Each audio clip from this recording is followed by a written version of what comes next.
কোনো moment share করতে চাই, সেই জায়গায় আমি বলবো আমার প্রথম যেদিন টিম ইনক্লুশনে আমি এসেছি, আমার ইন্টারভিউয়ের দিনটা, ওটা আমার জন্য খুবই মেমোরেবল।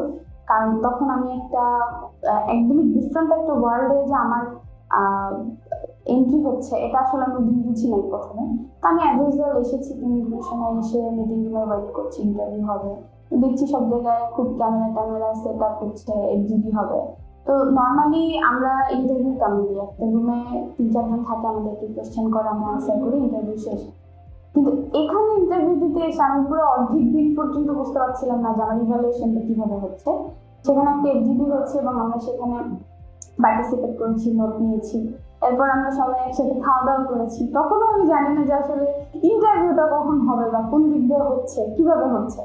তো পরবর্তীতে আমাদেরকে একটা টাস্ক দেওয়া হয়, সেটার বেসিসে আসলে রিক্রুটমেন্টটা হয়। কিন্তু ওই দিন যখন আমি এফজিডিতে জয়েন করি, তখন ওখানে বিভিন্ন ধরনের প্রতিবন্ধী ভাই বোন ছিলেন। তো তারা আসলে ব্যাংকিং সেক্টরে কি কি ধরনের প্রবলেম ফেস করে সেটা নিয়ে একটা এফজিডি হয়েছে। তো যখন আমি ইন্টারভিউ দিতে এসেছি, তখন আমার মনে হচ্ছে যে ব্যাংকিং সেক্টরে কি কি প্রবলেম হতে পারে, আসলে তাদের ব্যাংকিং সেক্টরে কেন প্রবলেম হবে। এখানে এসে পরে জানলাম যে আসলে ব্যাংকিং সেক্টরে তারা কি কি অ্যাক্সেসিবিলিটি ইস্যুগুলো তাদের ফেস হয়, কি কি বিহেভিয়ারাল ইস্যু তারা ফেস করে এবং তাদেরকে কিভাবে নেগলেক্ট করা হয়। তো এখানে আসার আগে না আমার একদমই এই ধরনের কোনো ধারণা ছিল না যে প্রতিবন্ধী ব্যক্তিদের সাথে মানুষ আসলে কত লো লেভেলের বিহেভ করতে পারে।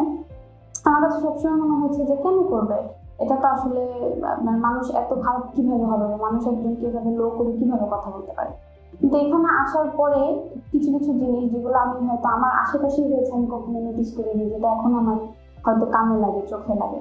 তো ওই দিন আসলে আমার বিভিন্ন ধরনের প্রতিবন্ধী ব্যক্তিদের সাথে সম্পৃক্ততা হয়েছে ফর দ্য ফার্স্ট টাইম।